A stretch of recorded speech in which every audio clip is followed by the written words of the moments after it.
Hello and welcome to this discussing episode, and today we're going to be having a chat about a proper new interlude of The World and the Child, otherwise called Mundus et Infans, and it showeth of the estate of childhood and manhood. This is a play that we are in the process, at the moment of recording this, of editing. It has all been recorded. It was one of our sort of bonus projects, and the reason why it's a bonus project is a talking point for later in this discussion.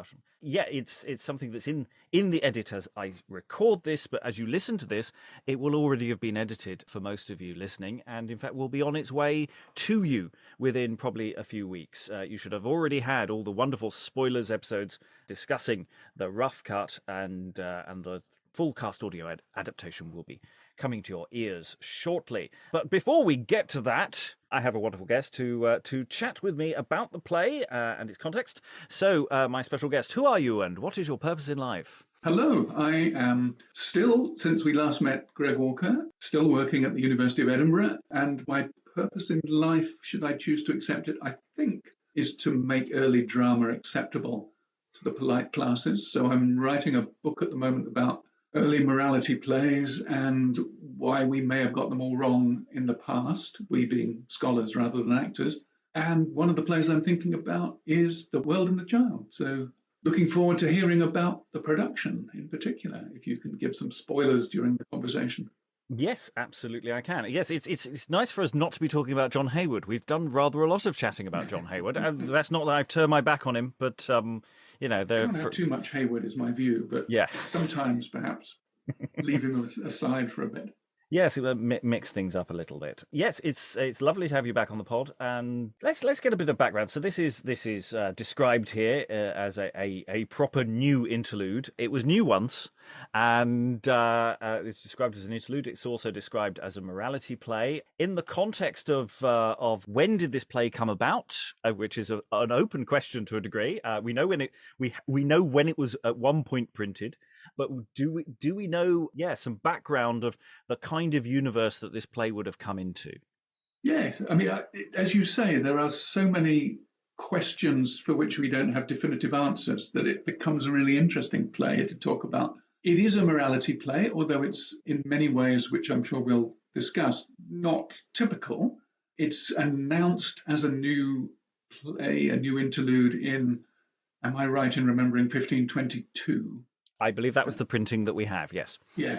So, but then again, they're never going to say, here is a rather old hat piece of production that you're all familiar with. So most of them tended to be advertised in those terms, in terms of novelty and excitement and that odd tragical mirth mixture of the instructive and the entertaining. This one, as we're kind of hinting at, was published, it was printed. So in that respect, it's different to some of the earlier canonical morality plays like The Castle of Perseverance or Mankind, which we only have really in manuscript. So it's a little bit odd in that sense. Without spoiling too much, the casting requirements are quite interesting and odd as well.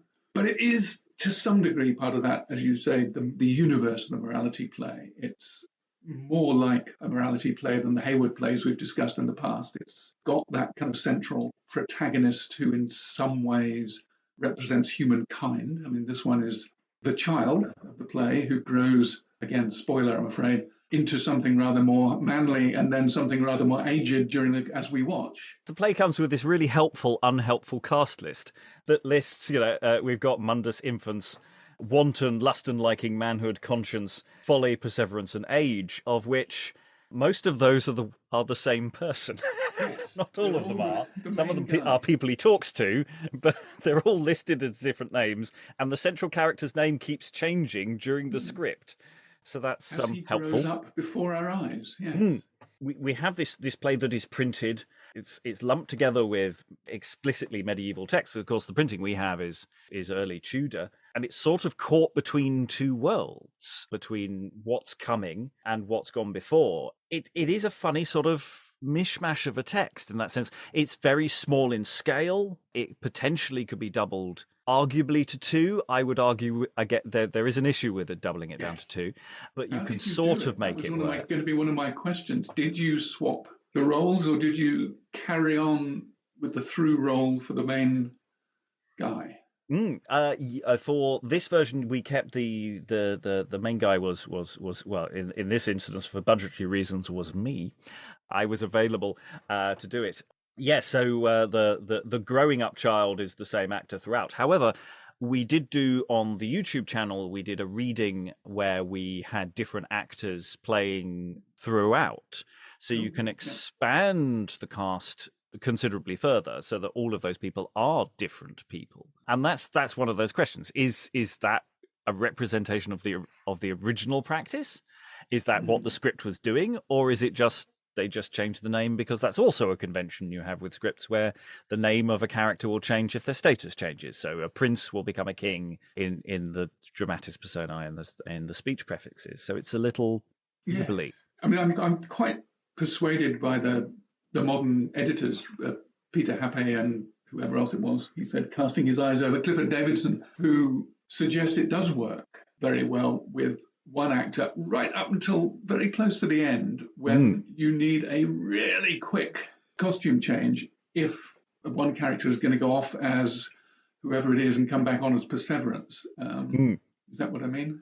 Yes. Well, it's the doubling of if you do it with two actors and the other actors around him are the same person, then there is a doubling clash at the end. Conscience says, I'm going to go off and find Perseverance, and then a Perseverance immediately comes on stage. Yeah.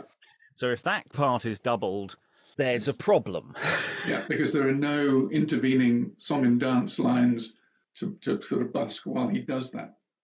Yes. So the interesting suggestion is that for that role only, the guy who comes, they both go off and then they come back, or rather the guy who's been playing the Mundus, the humankind character, suddenly is played by the other actor. Interesting. I mean, I'd like to see that tried. I mean, if there are sort of costuming choices made that retain a kind of through story while the character is aging, I guess you could come on in the child jumper, albeit with different hair, and totter about a bit and be age, and we would be none the wiser. But I think it's fine if the central character, who, he's got so many names, it's difficult to know which one we go for. But the humanity figure, if that character changes constantly through the play and there is a visual signifier to show how you pass the baton on, I don't have a problem with that. Yeah. If it only happens at the end once, then I have a problem with it, because I think I find it A, untidy, and B, I think there's room for the audience being confused. I mean, you could put some music in. There's no mention of music in the text. There are ways that maybe we don't have information from this script that we have that is confusing us as to what's going on, that there might be just missing data, there might be missing bits. I mean, is this the complete script as it was originally formulated, is one of those big questions. We've sort of dived a bit too deep into this text already, actually. Yeah, because it has a very choppy verse style. It feels like there's something weird may have gone on there, that sometimes it's very regular and it feels like it's very controlled, and then it changes tone and changes shape in odd ways that are not wholly explicable. I mean, I don't know. Well, obviously you can tell me the answer to this, but despite various critical accounts saying it doesn't look like an acting script, it doesn't look like it was born out of performance, it does seem to me to be eminently performable. I mean, it's the lines themselves kind of cry out for how the role, particularly of the child and the young man, should be performed. It's incredibly active and physical. I would argue very much that it's an acting script, partly because it's a bit of a mess. I mean, there is something about what happens to a script if you're in a modern theatre context. If you've got a two-hander and you're taking it on the road and you do a month at the Edinburgh Festival, as I have done, the script you went in with is very different to the script you come out with. And the marking up of that script as it changes is a bit erratic. I remember trying to revive a show that we did in Edinburgh about 6 to 9 months after we did it. And we were trying to rehearse from the original script, and we went, this isn't the show we were doing. And so in that sense, a certain untidiness speaks of actual use rather than against it, actually. And it's perfectly performable. I mean, I do it with 3 actors, probably rather than two, so that the two interlocutors who talk to our central figure get a chance to go off, change costume in a more sensible fashion, and that would work perfectly well. But you could use mask as well. You could do all sorts of things to even out the gaps in the service to make it function. But in that sense, the reason why it appeals, the reason why we've done it, it wasn't voted for explicitly by our patrons. It was one that we just sort of sneaked in. We were recording some other stuff, and I said to an actor, "Here, you can read Folly. There you go." And then I filled in the gaps with the central figure, because it's short. It's got a small cast. It's very easy to stage in so many ways. And it's very honest, I think. I mean, the fact that the costume changes occur in front of us. Here I give you this garment when the child transfers from infancy into teenagerhood, and then these garments gay I give to thee, and also I give to thee a name, and clep thee wanton in every game. And there's another one as he becomes manhood mighty, or whatever it is. It's showing its homework, the play. It's one of those where everyone's on stage in roll top black jumpers taking on the role as we see them, I think. And we've got this, we've got a central throne / chair, depending on how elaborate you want to go. And that's the image that's the frontispiece that we and you've always got to be a bit careful about those kind of images, that they're probably generic woodcuts. But this image of the world, and this is where we probably should explain the plot a bit to the listeners at home, it's the image of the world. And the world is this ambiguous figure, in a sense of the world is something that you need to live in, but is also full of wickedness and temptation. And the world takes in the child and brings it up in these stages of life as the child rapidly grows up in front of him, and then he's sent off into the world, having sworn allegiance to the 7 deadly sins, who may or may not appear physically on stage as well, depending on how big you want that staging to be. There's an ambiguity there in the text. And then he goes through the usual morality play tradition of renouncing wickedness, being tempted again by some other means, falling, and then in age repentance and the road to repentance and heaven, with a little bit of sermonizing that may or may not go on slightly too long, depending on your point of view. Just thought we'd tell the listeners what the plot of the story is. So we have this figure of Mundus, the world, who has a throne, this big central chair, who, I'd say, makes his boast in a very traditional way at the beginning. But the world isn't completely... I'm not sure that the world is a wholly evil character per se. It is this problem of the world, which isn't heaven and therefore is inherently sinly, as it were. Yes, I mean that's the paradox in a way that all these morality plays deal with one way or another, is that the world is both the snare and one of the great triad of the world, the flesh and the devil, are clearly not good things with capital letters.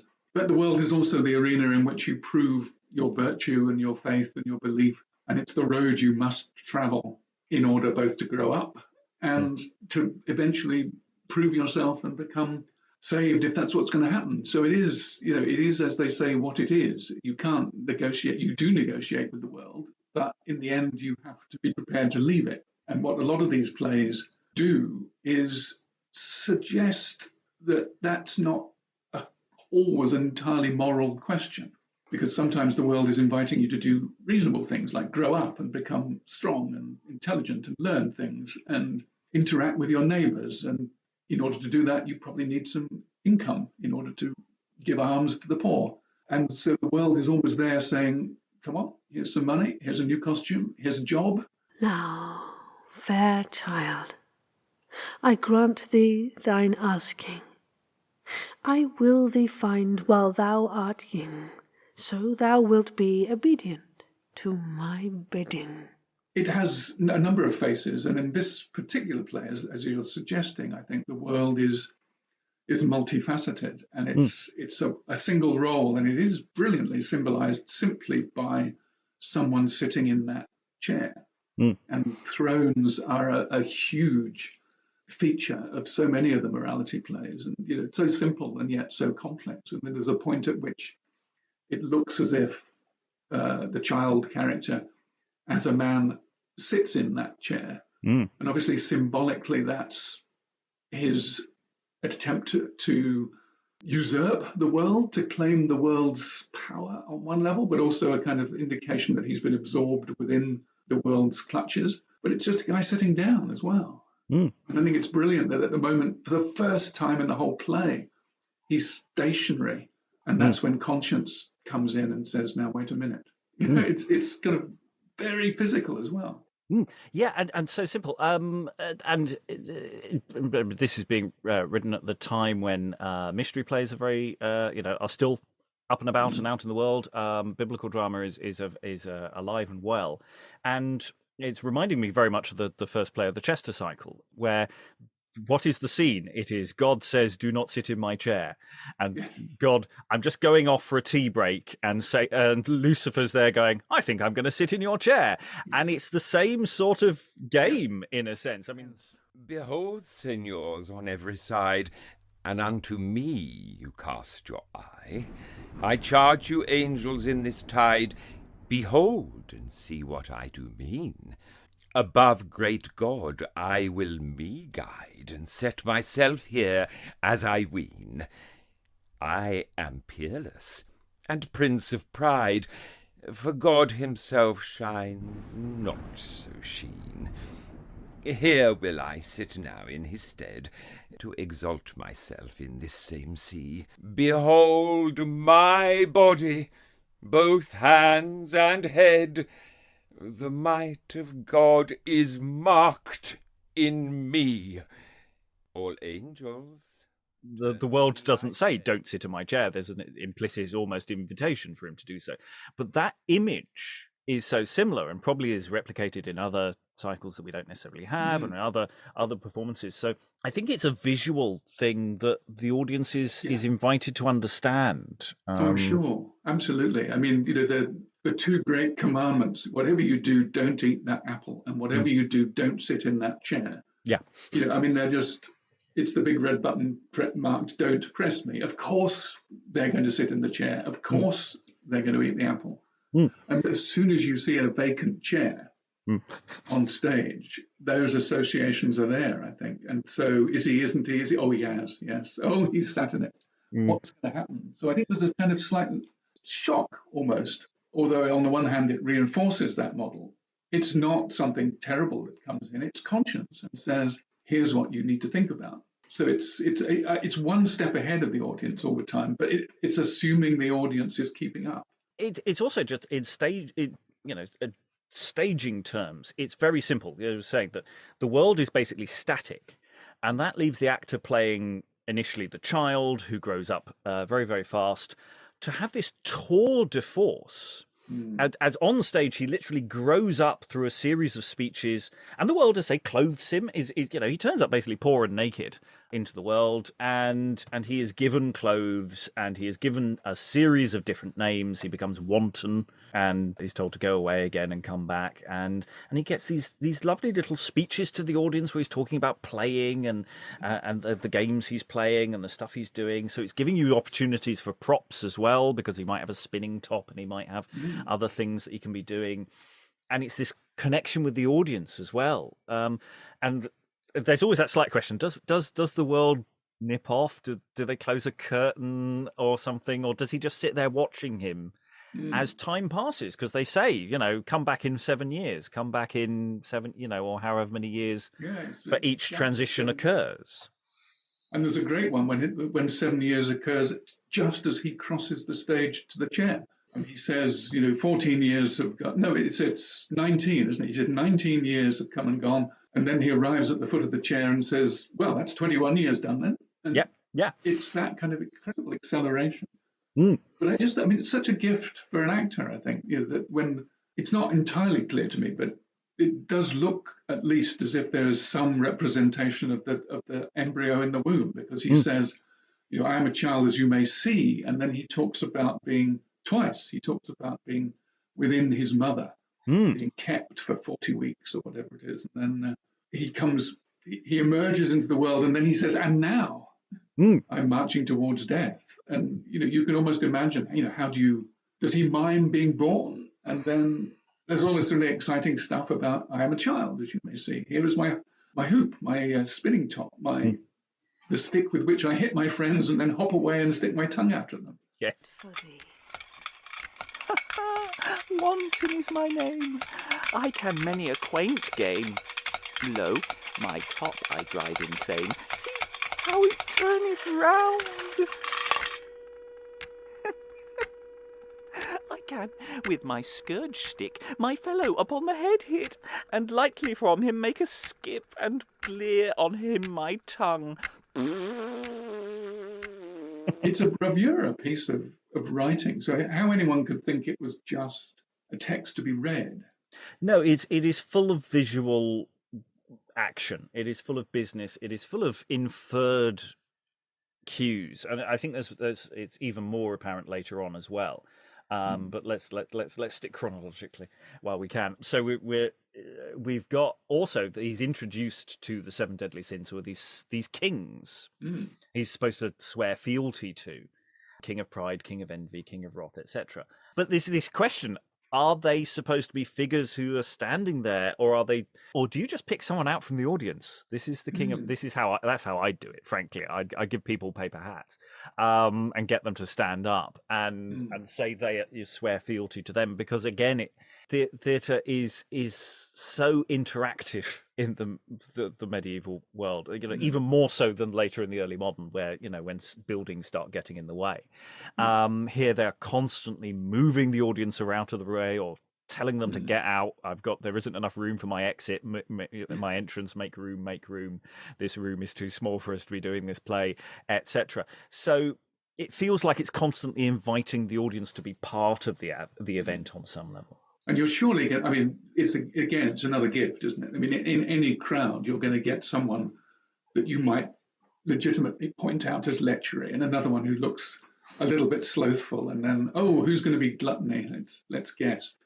And so it's going to get a laugh every single choice you make. So he grows up, he's given a new costume, he's become manhood, been dubbed a knight. So the world has a sword, and it's a question of, does the world give manhood the sword afterwards? It's like, because he does have a sword fight later on. So it feels like there's almost a handing over of power. So if sitting down in the seat of the world, it is as much a handing over of the world to him, and this symbolic act. And of course, this is when he started to talk like the world was talking at the beginning, the alliterative boasting and the endlessly funny to a late medieval audience list of countries that implausibly he has campaigned in. Yes. And subdued to his imperial majesty, despite the fact he's just got this single sword and a rusty breastplate, presumably. So, yeah, I mean, it's the language is shifting alongside the aspirations of a child. There's that eager, look at me as a child. And then it's a much more kind of cynical, boastful, professional wrestlers. Look at me. No one in this room is as brave as I am, he says. Yes, and throwing down the gauntlet to the audience to shout and jeer at him. Yeah, and that was one of the interesting challenges for the audio version. I decided to sort of go against the text a bit with Mundus, actually, to make Mundus rather than a boast, more of a quieter, softer voice. Partly because I think we're going to stage this one at some point relatively soon, because, as I say, it's cheap, and therefore it's highly probable. And so I sort of was happy to go against the text a bit. But when it comes to that handing over, those two speeches are so similar, and they're doing such similar things, that handover from the world to him is so clear. And it's got to be big when he's doing, how he talks about how much he loves the king of pride and the king of lechery, and how they're good masters to him. And of course, that's the cue. That's the pride. That is the pride that brings in conscience. And of course, it's a morality play. We've got allegorical figures aplenty popping in, so we don't just have representations of the world. We have conscience, or a Christian conscience, shall we say, more specifically. Clear. He's got several names as well, hasn't he? Yeah, and he's the killjoy who turns up. Well, I'm going to stick my neck out and say he's, as consciences go, he's the good uncle. I think he's. I mean, when you actually boil down to what it is he's saying, yeah, you can have a good time in the world if you want, but just keep your eyes on the bigger prize and don't do anything too excessive. He doesn't hector. What he does, what's quite interesting, is he sort of tricks a wanton in manhood, rather, by this point, into rejecting the various sins, the various kings that he's sworn fealty to. And it's like he's also an education. I think he's almost a proper education at this, in the sense that he's been following, he's been playing, he's been becoming, fighting, but I don't think he's had an education yet. And I think conscience represents some learning of what actually is beyond the world in that sense. And he's to go back to the theme we were addressing earlier, he's a pretty worldly conscience, isn't he? I mean, he's described as a friar, and a flattering friar, dismissively. And obviously, in kind of Erasmian early 16th century terms, friars are suspect. But this one is fairly well-intentioned, but not without his kind of subtleties, as you say. I mean, he says they go through the seven deadly sins one by one for the first six. And he says, nope, can't be proud, can't be this, can't be that. Then he gets to covetous. He said, well, actually, you can be covetous. And that's when manhood says, oh, well, maybe there's something in this for me then. And then he persuades him that it's covetousness for Christ that he needs to. And you think, oh, he's got him. Yeah. Thou thee, from 6 kings thou hast counselled me, but that day shalt thou never see, to counsel me from covetise. No, sir, I will not you from covetise bring, for covetise I keep a king. Sir, covetise in good doing is good in all wise. But, Sir Knight, will ye do after me, and covetise your king shall be? Yea, sir, my troth I plight to thee, that I will work at thy will. Manhood, will ye by this word stand? Yea, conscience, hear my hand, I will never from it fang, neither loud ne still. Manhood, ye must love God above all thing. His name in idleness ye may not ming.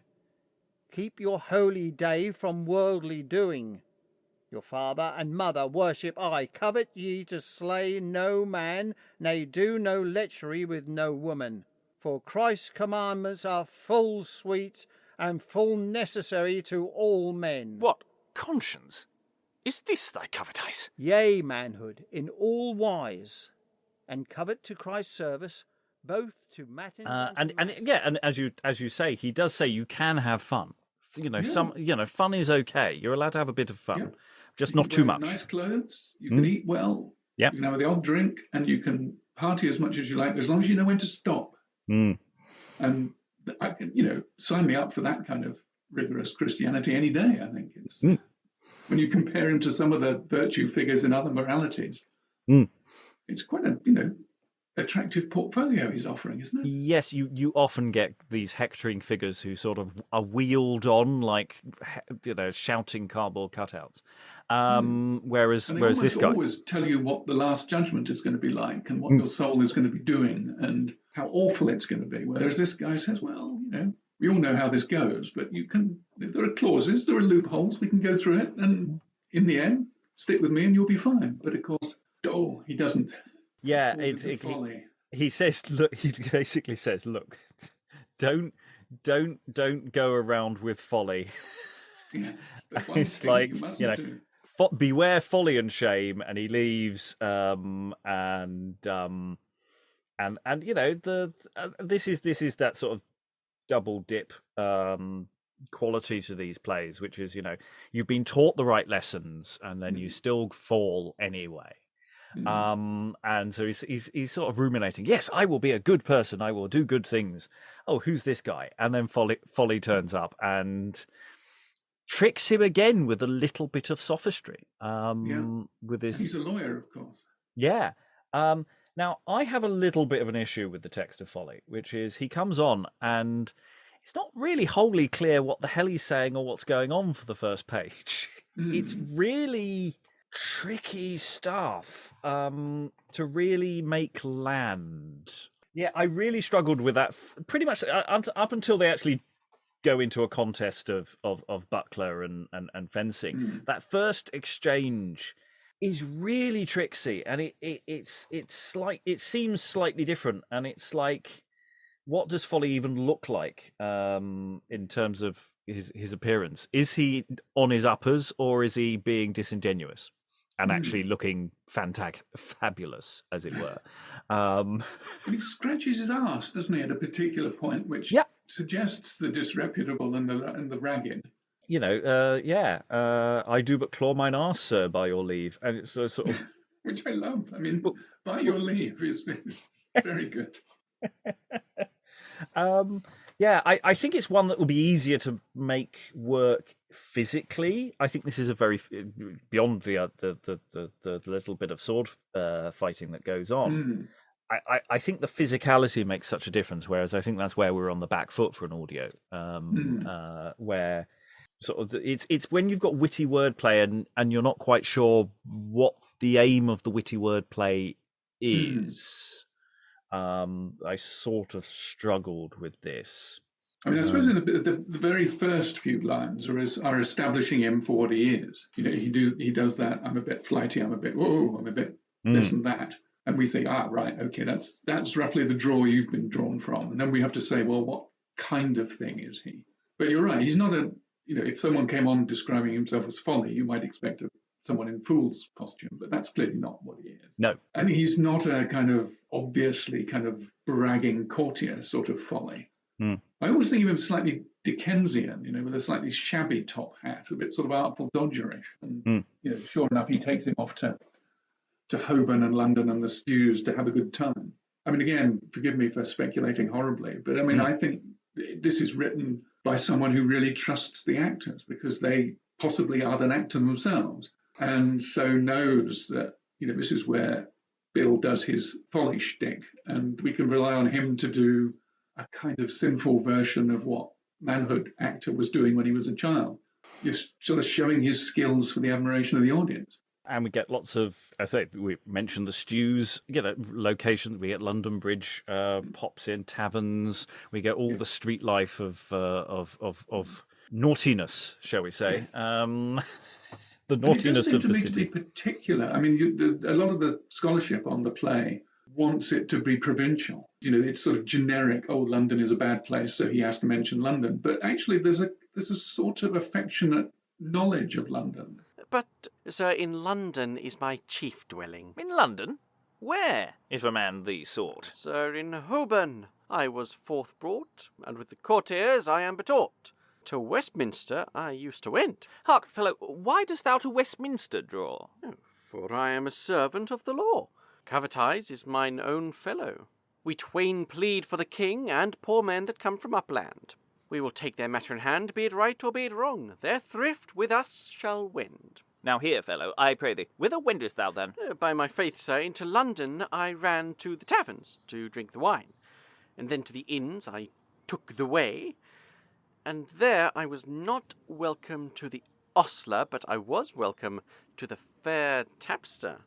And to all the household I was right dear, for I have dwelled with her many a day. Sort of affectionate knowledge of London in some of these lines, which makes me think it's written by and probably for people who are actually quite familiar with what the South Bank looks like and what Holborn looks like, and having a street full of lawyers, or worse, a pub full of lawyers is inevitably going to go badly. And It does speak of a sort of later city comedy in that sense. It feels like the geography is right. And known, more importantly, possibly in the biblical sense.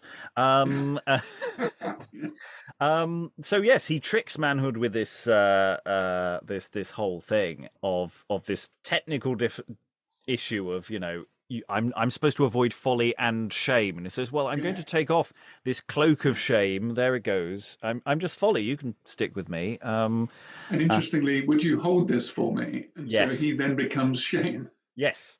And again, it's this symbolic moving of clothing to represent where you are, and he becomes shame himself in that sense, or he's shamed. And yeah, he goes off to seek folly and have a good time by completely ignoring Conscience. I love that moment. Conscience comes in and goes, "Hi, mate," and he goes, "Oh, I'm somebody else. I don't know who you are." And he just totally tries to blank him. But I mean, that again is it's not a one-off in that it's clearly thought through, because when they first met, they were at cross purposes as well. I mean, Conscience comes on and says, "Mankind ignores me and rejects me," and then on comes Mankind, and he kind of leaves and wants to push past him, and Mankind says, "Who are you?" He says, "Oh, excuse me, I've got to go." And he said, and then they have this, "Oh, you're humanity, are you?" And you're Conscience. And then they start talking, and so they miss each other again. It's really great. I mean, I love the way it's all kind of actually quite nicely tied together. You know, you get rhymes, you get echoes of if something happens in the first half, it's going to happen again later on. And so we are left with this awkward crossover bridge issue between Conscience's exit and Perseverance's entrance, which could be solved actually by maybe moving some of Age's stuff around so that Age actually does some lamenting in a corner for half his speech, because Age gets this quite lengthy speech recapping the plot. There's an awful lot of recapping the plot that happens in this play, so I'm also quite curious about that structurally. It's like just keep repeating it for. Are they expecting latecomers? Well, I mean, on one level, I wonder whether it isn't just kind of keep sort of over-eagerly reminding everyone that they're here for a moral purpose when they clearly aren't on another level. Because, you know, the fun is to be had elsewhere. The morality is kind of the hook on which the physical comedy and the reviewer are acting, and just that, you know, it does feel like a show that, as you say, has grown in the performance to a point where, you know, it's more about the actors showing that they can be a plausible baby and then be a plausible knight and then be a plausible something else than it is really about sermonizing. And they kind of have to keep remembering, and this is, of course, you know, we all know that when you don't listen to Conscience, bad things happen. Yes, because when Perseverance turns up, we do get sermonizing in a very explicit sense when he decides to deliver the 12 articles. And then that's when it all slows down and you suddenly think, yes. And there's a moment after he's finished the 12 articles and he says, "You must also hear and know the Commandments 10. But he doesn't list the Commandments 10 because there's a sinking feeling in this pit of everybody's stomach at that point of going, "Don't do the 10 Commandments. Please don't do the 10 Commandments." I wonder if there's a version where the 10 Commandments are there. I do wonder. Is, but I think they may have replaced that with just a wink or something to the audience at that point. To be fair, I don't think the 12 articles will make the final cut of the full cast audio. It's in the spoilers episodes. There is a rough edit with all of the words, but the 12 articles, they get a name check, and then he mentions the 10 Commandments, and then the play ends. That's pretty much determined in my mind. I may change my mind between now and the incoming. Trust the text. Talking to someone who insisted we kept in 14 Acts of Parliament in our production of the Lindsay's Three Estates, which did take rather longer than we thought they might. We can forever say, read 'em and weep. We did 14 Acts of Parliament live. That's entertainment. That's the way to go forward. I mean, I say there is a full uncut version of the text in the spoilers episodes, but the final edit, I do want to move it along a bit. And it's not a long play. I mean, this is the other reason why it's one of the easiest plays to stage. It is fringe theatre ready. It's it's about an hour, give or take, depending on how you treat it. I mean, you might make a few trims. So anyone out there, if you're looking for a play from this period that's not by John Heywood, who is also very easy to stage because most of his plays require 3 or 4 actors, this can be done with arguably 2. You might need a bit of a music cue to get between Conscience and Perseverance, but apart from that, it's all very straightforwardly done, and I do really like it, and we will stage it, in person rather than just as an audio production. I think fairly soon. Fairly soon. I mean, I don't, and it's also one of those plays which probably would stay in the repertoire as well, in the sense that we're trying to build a repertoire of shows that we can put on a turn of a dime, and this is a no-brainer. Because it's the acoustic set that can always be played, even if the electricity's failed and half the band are stuck in transit. You can go on and do a set.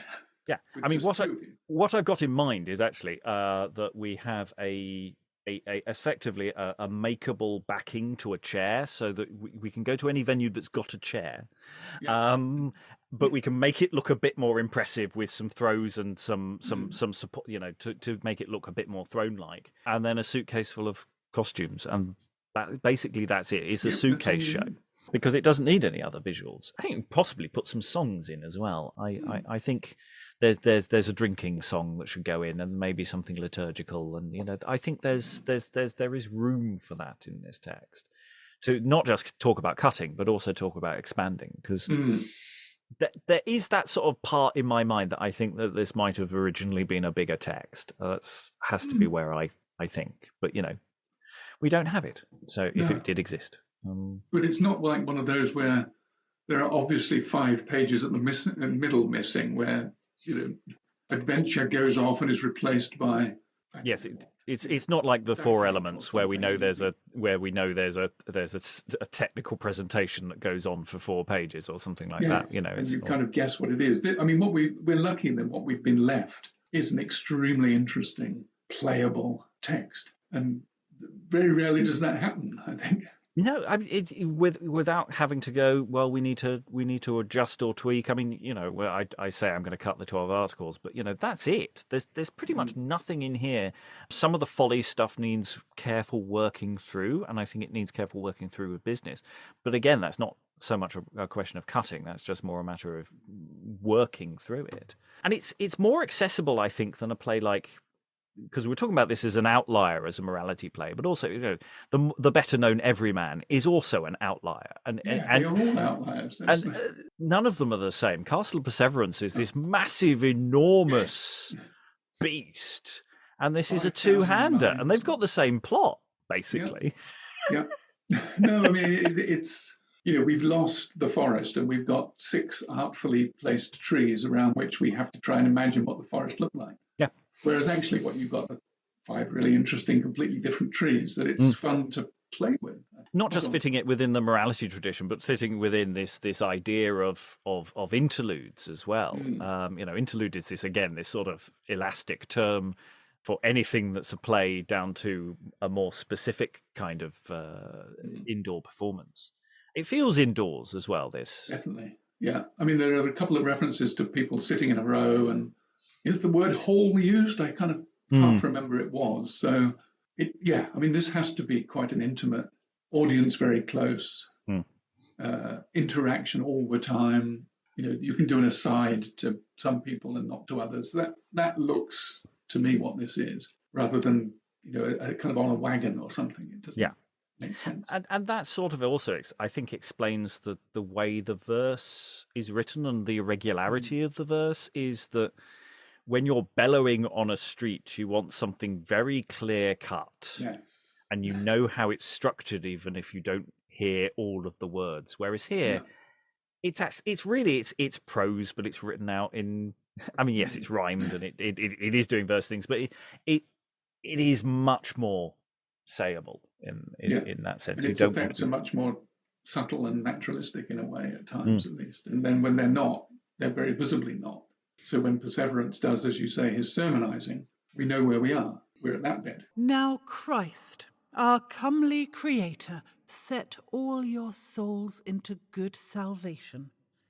Perseverance is my name, conscience-born brother that is. He sent me hither mankind to indoctrine, that they should to no vices incline. And it's sort of, I think in performance as well, what it says to the audience is, and this is the end of the play. We're going to do the sermon. We're all going to say amen, and go. And Age turns to the audience and does a final recap and says, "That was it, folks. I hope you've enjoyed this lesson." And don't behave like I did. Yeah. And although again, that sort of leaves as many questions open as. Well, there is this sort of central problem with morality plays: is so many of them sort of condone the behavior that they say you're not supposed to do, because they sort of say, hey, you're going to sin anyway, so off you go, get drunk, visit a sex worker, you can repent later, it's fine. So it sort of doesn't tell you not to do it, it's sort of telling you to make sure you stop doing it eventually, and it's like, make sure you'll repent. And you're sort of going, is that really a moral lesson? But I mean, this is one of the things I'm slowly and much belatedly coming to realize, I think, is that, you know, they're so much more playful, so much more assuming the audience knows where they are than that kind of notion that they're sermons. I mean, they're just not. I mean, they all say, if you die in sin, you will go to hell. This is non-negotiable. God is furious and he will punish any backsliding. They all either repent in the last 3 seconds when they've just got a chance, or they don't repent at all. And they're all saved. I mean, what kind of lesson are we teaching our children? I mean, we're not teaching our children. We're entertaining people who've already kind of got the idea that being bad is not going to get you to heaven, but then it's not going to be avoidable either. So you're going to have to negotiate those two thoughts. And there's a thought I've been having increasingly with interludes, you know, from, you know, earlier and later, is that the important thing is understanding the event, the conventions of these kind of indoor shows, you know, where, you know, later on we'll have a much more explicit vice concept, but you know what that character is going to be doing, you know that you need to get out of the way, you know they're going to talk to the audience, you know this is going to happen, you know. And actually it's this question of, you know, how good does the play have to be as a text? Does it matter so long as it follows the rules? Yeah. And the performers are good and do their shtick and maybe sing a good song and have some business. And actually understanding individual plays is sort of missing the point. Yeah, it's like in modern theatre we have pantomime, and it's like nobody sits down and goes, I'm going to read the best pantomime script in the universe ever. You're going, no, they're all terrible and they're all brilliant, but it's the thing that matters, and doing the thing matters. The moment of performance. And I think that is in a way why we don't always get the vices. I mean, as in Folly here, it's, you know, I mean, I wonder whether it's not why, I may have said this to you before, you know, the great mystery of why the goons are funny, or why the goons were funny for a certain class of an age of people. I mean, it was because they were in a culture where they'd all been educated through the war and military training. So just being silly in situations that didn't call for silliness was itself uproariously funny. And I think there's a sense of that in the vices, that some of the things they say don't make sense, but they're being silly, they're being naughty, they're being mischievous, they're inviting us to enjoy the thought that you can be silly. And that in itself is a thing, is a moment. That routine is funny. Just as let's sing a song, you know, you can enjoy the communality and the sort of fun of just collective singing for a bit. So in a way, as long as the play gives you cues for those kind of things, the actors are happy because they can do the comedy shtick, and they can do the singing, and they can do the tumbling, and the audience are happy because they know where they are and they're sharing that knowledge. They're not, but, you know, if you were, I don't know, anyone from the Merchant Taylors Company to the Duke of Suffolk's house, you're sure as heck not going to give sixpence for a bunch of po-faced moralists to come into you and actually teach you not to go to hell. You'd say, well, who are you to tell me that? You're a bunch of itinerant actors with your trousers falling off. You know, they have to come in and say, we all know why we're here, sharing a moment with us. And I think that's why they're successful.